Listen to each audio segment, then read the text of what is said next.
My dad counted the cash in my wallet at the Christmas dinner table in front of every relative we had and announced that I had nothing to show for myself. What he didn't know was that a notification had appeared on my phone that very morning, one that would completely change the way he saw me. The truth was folded inside a Christmas card, and when he finally opened it, 3 years of assumptions came crashing down. Before I get into everything that happened, tell me where you're watching from in the comments. And if you're new here, subscribe so you don't miss more stories like this. My name is Rue. I'm 27 years old and live in a town in central Ohio. I've always been the quiet one in the family. Not shy exactly, just someone who prefers doing the work instead of talking about it. My father, Dale, spent most of his life working at the same manufacturing plant. He believed success was simple. You got a stable job, collected a steady paycheck, and stayed there for years. Anything outside that formula looked risky to him. My mother, June, was different. She was kind and supportive, but she hated conflict. Whenever tension started building, she would rush to smooth things over before anyone got upset. 3 years before that Christmas dinner, I made a decision that changed my life. I quit my data entry job at an insurance company and started an online business selling handmade linen products. I worked from a spare bedroom using a second-hand sewing machine. There was no team, no investors, and no guarantee it would succeed. Just me, long hours, and a belief that I could build something of my own. When I told my family, my father laughed. He wasn't yelling or trying to be cruel. It was almost worse because he sounded genuinely convinced the idea was ridiculous. He repeated the phrase, selling napkins on the internet, like it was a punchline. My uncle chuckled along with him while everyone else avoided looking at me. I remember forcing a smile that night. I helped clear the table, thanked my mother for dinner, and drove home pretending it didn't bother me. But it did. Every laugh and dismissive comment stayed with me long after the holiday ended. Instead of arguing, I made a choice. I would stop trying to convince people. I would let the results speak when the time was right. After that Christmas, life became a cycle of work, patience, and keeping my head down. I didn't spend time defending my decision anymore. Nobody seemed interested in hearing about the long hours, the mistakes, or the small wins. So I focused on building my business one order at a time. The first year was harder than I had expected. By December, I had made just over $6,000. It wasn't enough to impress anyone, but it was enough to prove that strangers were willing to pay for something I had created. I tracked every expense in a spiral notebook. If I bought thread, fabric, shipping supplies, or even a cup of coffee during a workday, it went into that notebook. Money stayed tight. Most evenings I ate simple meals because they were cheap and easy. When my old laptop started struggling to handle product photos, I sold it and used the money toward a better camera. Good pictures meant more sales, and more sales meant another chance to keep going. I never called my father to update him on any of it. When Christmas arrived again, the family gathered around the same table. While helping in the kitchen, my cousin Lena quietly told me that Dad had been referring to my business as the napkin thing all year. I wasn't surprised. At dinner, he talked about promotions, raises, and people with traditional careers. He never asked how my work was going. It felt like he had already decided how my story would end. My mother tried to check on me. She asked if I was eating enough and whether business was paying the bills. I told her everything was fine. The truth was more complicated, but I didn't want her worrying.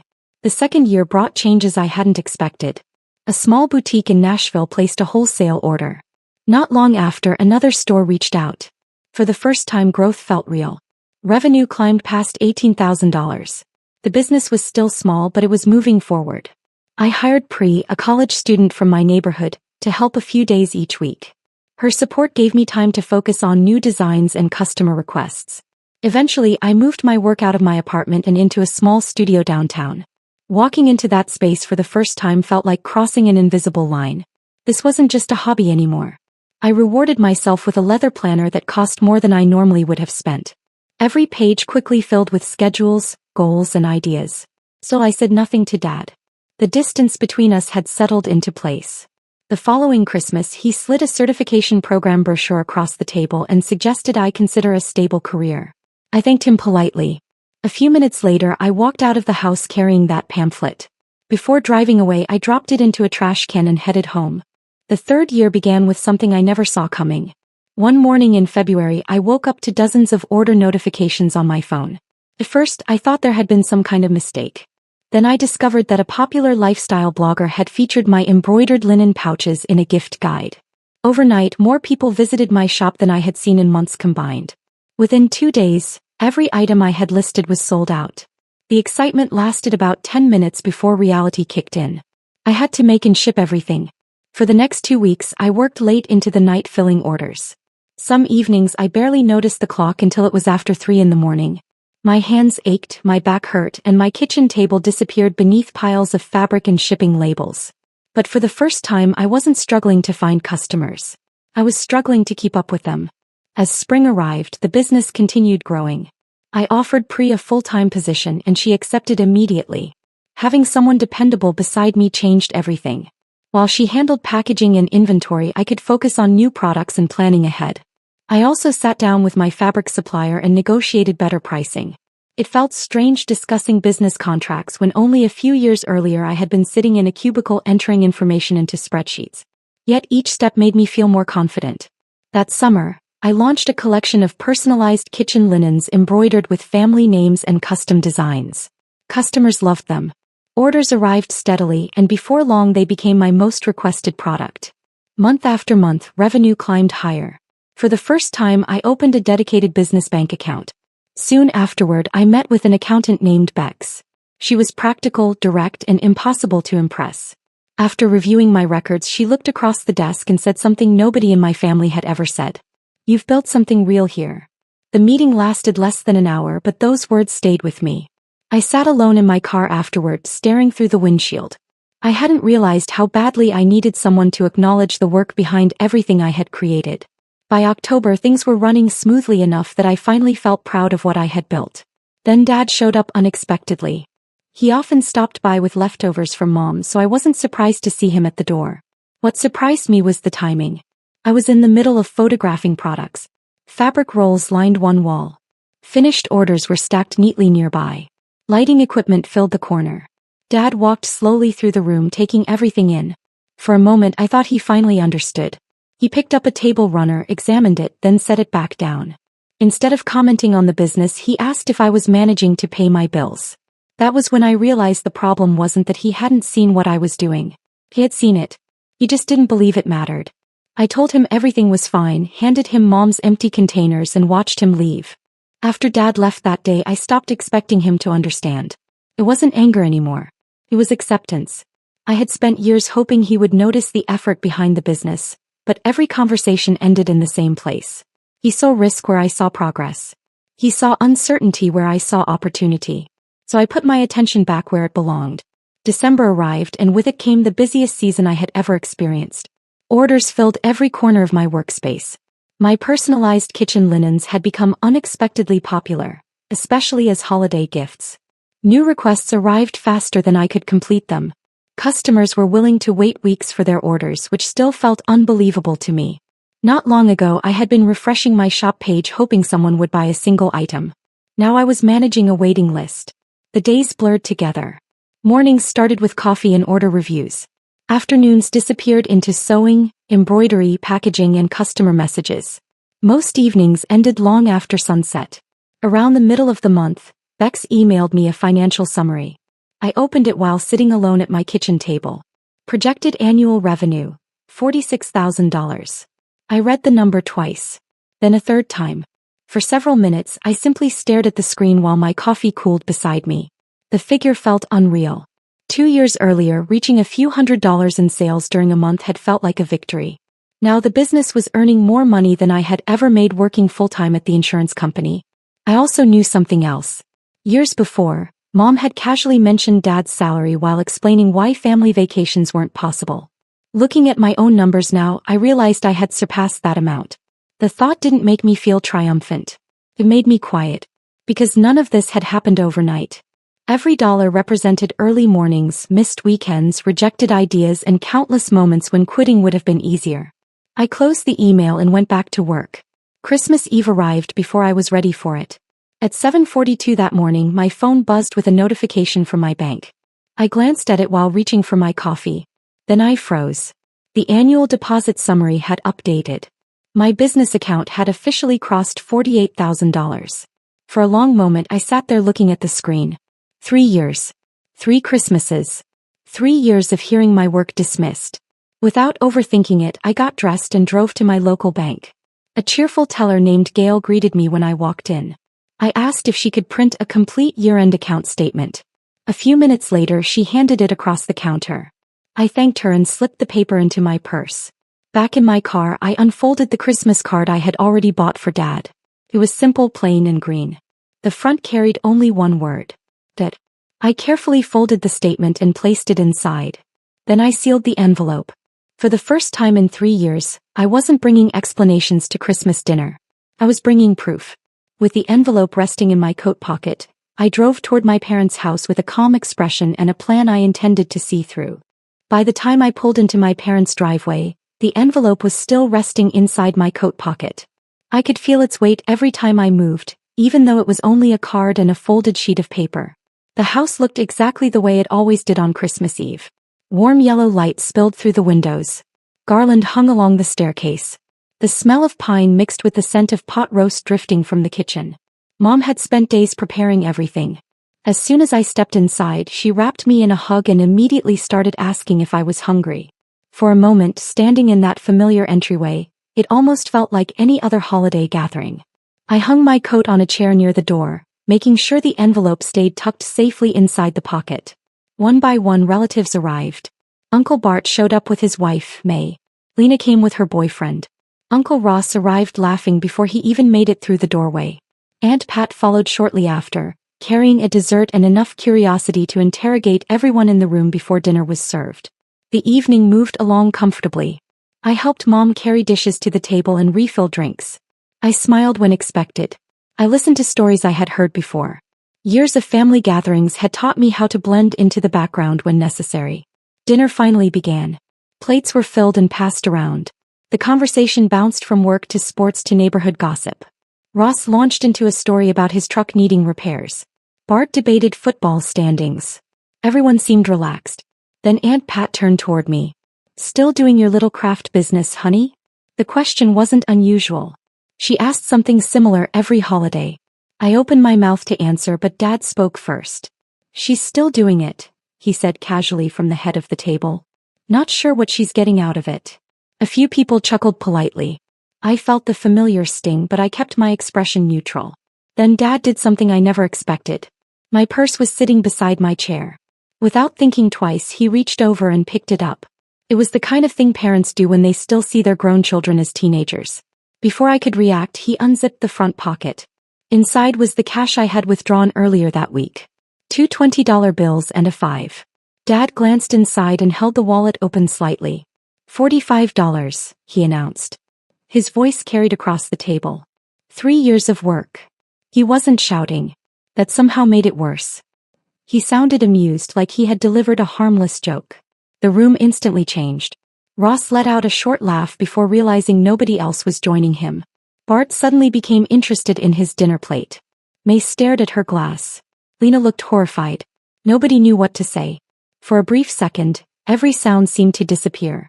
I felt every eye in the room shift toward me. 3 years of effort, sacrifice, and sleepless nights reduced to a punchline based on the cash in my purse. But I didn't react. I didn't argue. I didn't defend myself. I simply sat there and looked back at my father. Because hidden inside my coat pocket only a few feet away was something that would make this moment look very different before the night was over. For a moment after Dad's comment, nobody seemed to know how to respond. Then Mom broke the tension the way she always did. "Dale," she said softly. It wasn't loud or angry. It was simply a warning. The kind she had been giving him for years whenever he crossed a line without realizing it. Dad glanced up, set my purse back beside my chair and picked up his fork again. The conversation slowly restarted. Someone asked for more rolls. Ross returned to talking about his truck. Plates shifted around the table. Within minutes, everyone was acting as though nothing unusual had happened. But I felt it. The embarrassment settled inside me with a familiar weight. It reminded me of that first Christmas when everyone laughed at my business idea. Some moments don't disappear after they happen. They stay with you. They become part of the way you see people and part of the way you see yourself. Across the table, Lena looked at me. She didn't say anything. He didn't have to. Her expression carried all the words she wasn't comfortable speaking out loud. "I'm sorry." I gave her a small nod and looked away. The rest of dinner passed in a blur. I ate my meal. I answered questions when people spoke to me. Aunt Pat asked whether I was dating anyone. I told her no. She immediately started offering suggestions. I smiled politely and changed the subject. I passed dishes around the table and laughed when appropriate. From the outside, I probably looked completely normal. Inside, I felt distant from everyone in the room. The humiliation wasn't coming from strangers. It was coming from my own father. That was what made it hurt. Eventually dinner ended and people drifted toward the living room. Football appeared on the television. Wrapping paper rustled as relatives organized gifts for later. I stayed behind to help Mom clean up.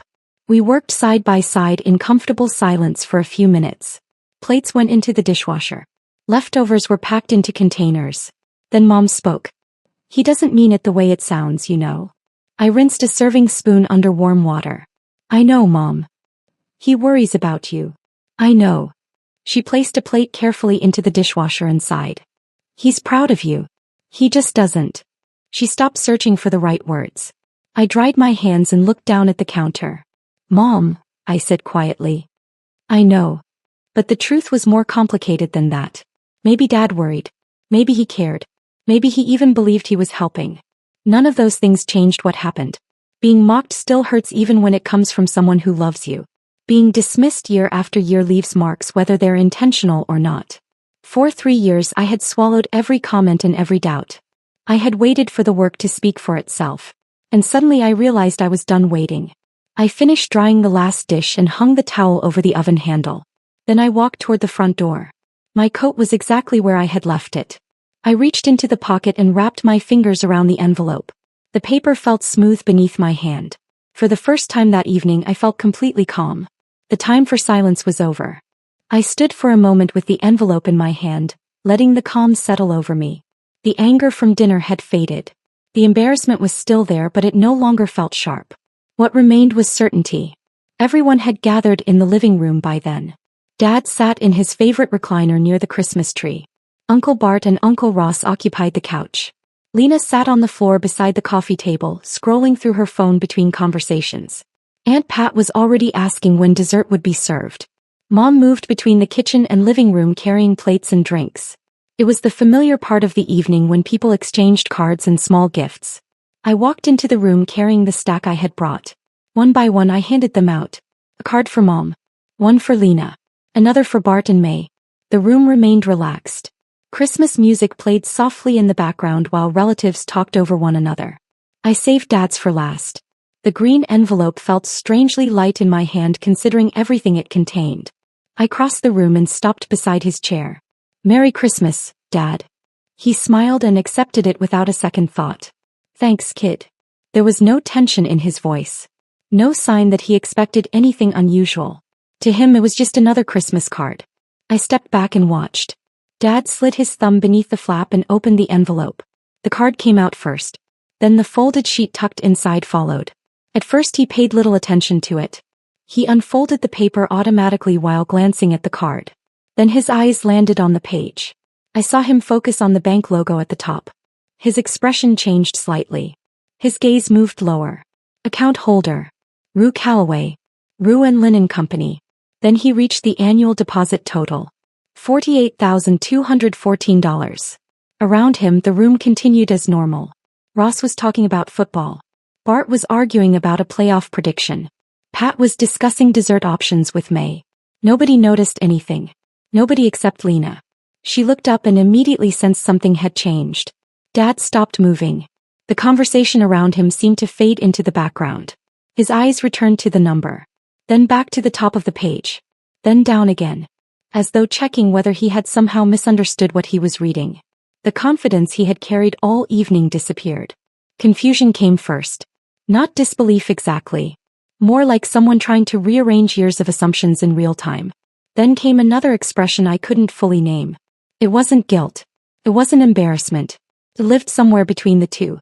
For years he had measured my success using his own standards. In a matter of seconds, those standards had failed him. The room still hadn't caught on. Only Lena and I understood what was happening. Finally, Dad lifted his head. His eyes met mine. I didn't smile. I didn't look away. I didn't need to say a single word. Everything I had spent 3 years proving was already sitting in his hands. And for the first time since I started my business, my father was seeing it clearly. For several seconds nobody said anything. The living room had been full of conversation only moments earlier, but now a strange silence settled over everyone.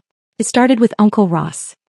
He noticed Dad wasn't responding to the discussion anymore and glanced in his direction. The moment he saw the paper in Dad's hands and the look on his face, he stopped talking. Uncle Bart followed his gaze. Aunt Pat turned around in her chair. Lena remained on the floor with both hands wrapped tightly around her mug, watching quietly. One by one, everyone became aware that something had shifted. Dad lowered the statement and folded it carefully. He wasn't rushing anymore. He wasn't treating it like an ordinary piece of paper. He set it on his knee and stared at it for a moment before looking at the green Christmas card still resting in his hand. Then he looked at me. The confidence he usually carried around family was gone. "This is real?" he asked. His voice sounded different, lower, less certain. I nodded. "Printed it this morning. At the Maplewood branch." Nobody interrupted. The room remained completely still. Christmas music drifted softly from somewhere in the background. The tree lights reflected off the ornaments. Outside, snow tapped lightly against the windows. Yet all attention stayed fixed on Dad. He looked down at the statement again. 48,000. He didn't ask it like a question. He simply said the number out loud. As though hearing it might help him understand it. As though the words themselves felt impossible.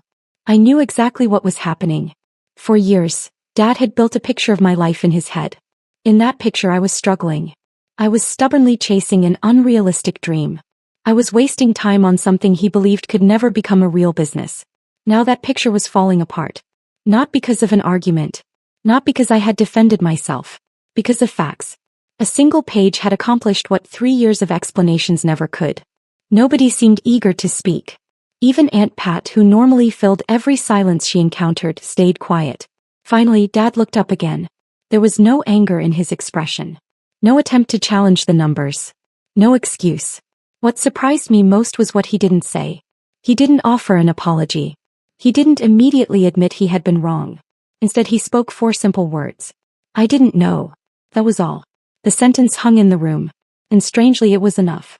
Over the years, I had imagined this moment many different ways. Sometimes I pictured myself delivering a long speech. Sometimes I imagined listing every comment that had hurt me. Sometimes I imagined making him feel exactly what I had felt. But standing there now, none of those things seemed necessary. Because, "I didn't know," carried more weight than anything else he could have said. It was an acknowledgement.